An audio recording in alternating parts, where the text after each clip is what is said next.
Bom dia, boa tarde ou boa noite. Bem-vindo ao canal Gêmeos Culturais. Por gentileza, inscreva-se, ative seu sininho para saber das novidades. Hoje nós iremos falar sobre a introdução aos estudos históricos. Não há de se falar de iniciar os estudos históricos sem entender o que significa a palavra história. Para Heródoto, a história correspondia à ação de observar os fatos, ou seja, os acontecimentos, para entendê-los. Essa observação, fato histórico, é tudo o que acontece, mas que tenha também determinada relevância. Não é qualquer ação.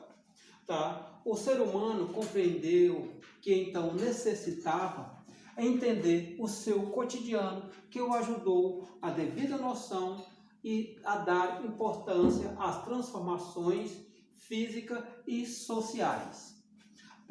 A história não é apenas uma sucessão de fatos, e sim uma construção coletiva e cultural. A figura do historiador surge para resgatar os acontecimentos, passando a entender as heranças culturais. O papel do historiador, por sua vez, é investigar, observar e pesquisar. Para nós entendermos melhor, então, a cultura. A cultura é tudo aquilo que os seres humanos produzem de forma material ou imaterial para transformar o meio em que vivem. Exemplo, estabelecer uma religião, ter rotina, organizar-se politicamente, confeccionar instrumentos de trabalho, de guerra. Então, esses são exemplos de cultura, aquilo que você vai acumulando no decorrer do tempo. Então, com o passar do tempo, os agrupamentos humanos, que obrigatoriamente produziram cultura, entraram em contato com outros grupos. E, por consequência, foram trocando, foram transmitindo esses comportamentos. Então, sempre é possível ter uma troca de cultura. A aculturação, por exemplo, é quando deixa de aprender a cultura, deixa a sua cultura e passa a entender a cultura e o cotidiano social de outro grupo. E essa cultura, ou seja, essa aculturação, pode ocorrer de uma forma pacífica ou de uma forma agressiva. As fontes históricas e os fatos históricos, como objetos, eles são importantes para as ações humanas. Viu-se então que era necessário investigar os vestígios, como se convencionou as fontes históricas. Então, isso é que é fonte histórica. Por outro lado, existem 3 tipos de fontes. A primeira é a fonte material escrita, que são chamados de história após a invenção da escrita. Já os documentos escritos, livros, cartas, jornais, inscrições em monumentos, pergaminhos e outros, esses continuam sendo. Aqui nós temos o outro momento, são as fontes materiais não escritas. Esse período é anterior à escrita, que qualquer vestígio é fundamental para a cultura de um povo, que são os objetos, artigos, esculturas, pinturas, lascas de utensílios. Esses são as fontes históricas não materiais. Aqui nós temos as fontes não materiais ou orais. Existe várias, ou já é uma polêmica grande. Por quê? É criado por historiadores, é transmitido de forma a não haver registro. São vulneráveis, teve a influência externas, modificada, passada de geração para geração. Que é o que nós falamos, você conta um conto e aumenta um ponto. Então, por isso que não tem grandes credibilidades, ou por isso que elas são polêmicas. Exemplos, entrevistas, contos, lendas transmitidos de forma oral. Tá? Aqui nós vamos falar dos tempos. São os tempos que o primeiro nós temos o tempo geológico. A geologia nos ajuda a entender, por exemplo, as transmissões que se processam na Terra e o surgimento e desaparecimento dos fósseis. Tá? Aqui nós já temos o tempo cronológico. O tempo cronológico é a periodização, ou seja, a contagem do tempo de forma exata e proporcional, para explicar ciclos iniciais e finais da vida. Tá? Os tempos históricos, essa contagem de tempo não segue exatamente uma sucessão de fatos históricos, segue as ações humanas. Contar o tempo é importante para sabermos o início e o fim dos fatos históricos, ou seja, para periodizar um dado acontecimento. Tá? A contagem do tempo. O calendário é um sistema de contagem que utiliza datas, períodos de acordo com cada cultura para estabelecer o início e o fim de um ciclo de uma vida. Tá? Já o período, ele é fundamental para o tempo existente entre dois fatos históricos. É o espaço de tempo entre um marco que determina o ciclo e o momento da cultura. Tá? Uma outra, a era.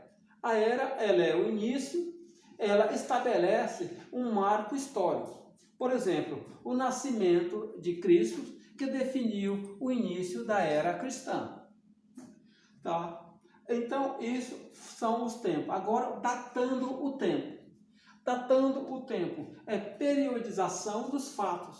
Convencionou-se a definir o século a que pertence a ano da seguinte forma. Nós vamos então, vou mostrar para vocês como se faz um cálculo para se saber, tá? Quando o ano acaba, por exemplo, com 2 zeros, elimina-se os 2 zeros, ou seja, aqui nós temos o ano de 600. Elimina os 2 zeros, sobra o 6. Então, nós estamos no século 6. 1900 é século 19. Por quê? Porque elimina-se os 2 zeros e conta-se os 2 últimos números. Então, fica o número 19. Tá? Então, nós estaríamos então no século 19. Quando o ano ele não termina com 2 zeros, nós temos um acréscimo de um numeral 1. Aqui nós temos, por exemplo, o algarismo 1970.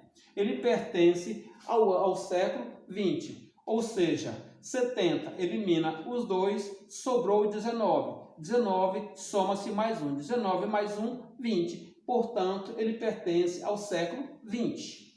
Ok?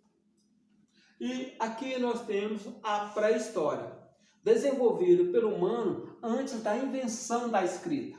Por volta de 4000 a.C., é considerado pré-histórico. Não que isso não seja história, tá? Nesse ponto de vista, a grosso modo, não se fazia história, apenas seguia a natureza. Havia transformações sociais para melhor se adaptar ao meio natural. Tá? Exemplos desse período são a existência de hominídeos, como o homem de Neandertal e o homem de Cro-Magnon. E com ele se adaptaram à natureza a partir do seu cotidiano cultural. Ou seja, existe mais uma adaptação do ser humano ao meio do que o meio ao ser humano. Tá? Aqui, falando de história. O que é história? História é toda ação humana no tempo e no espaço.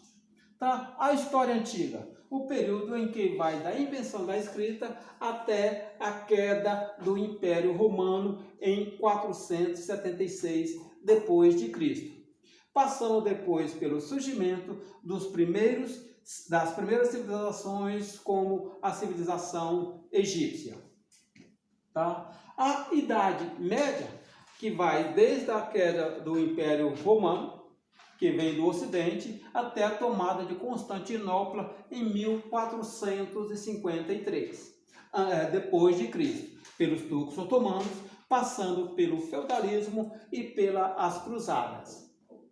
Já a Idade Moderna é um período de transição que vai desde o processo de evolução tecnológica ao destaque das expansões marítimas, o nascimento científico e cultural.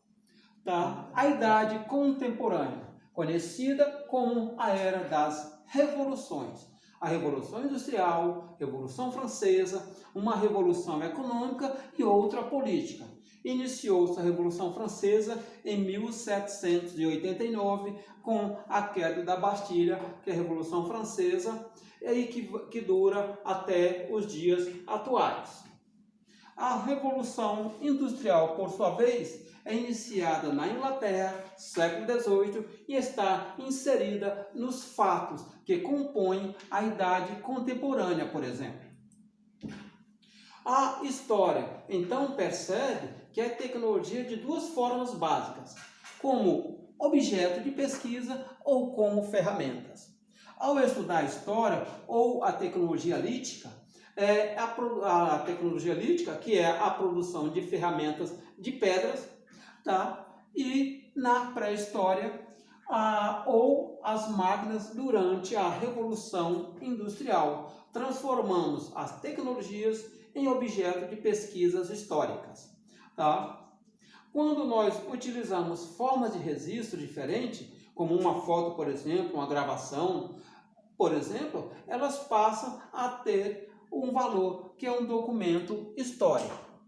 Tá? A arqueologia, por sua vez, é uma ciência que estuda monumentos e vestígios de civilização, que andam de mãos dadas ou de lado a lado com a história e usam, então, essa interligação, que é essa interdisciplinaridade, tá?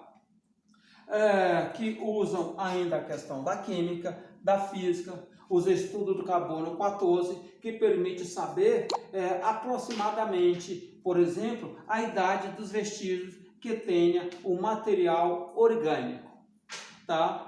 Já com os materiais inorgânicos, utiliza-se outra técnica, utiliza a técnica da termoluminescência, tá? Que é o princípio de que os materiais aquecem e se resfriam obedecendo uma lógica, que são ligadas aos elementos que o constituem.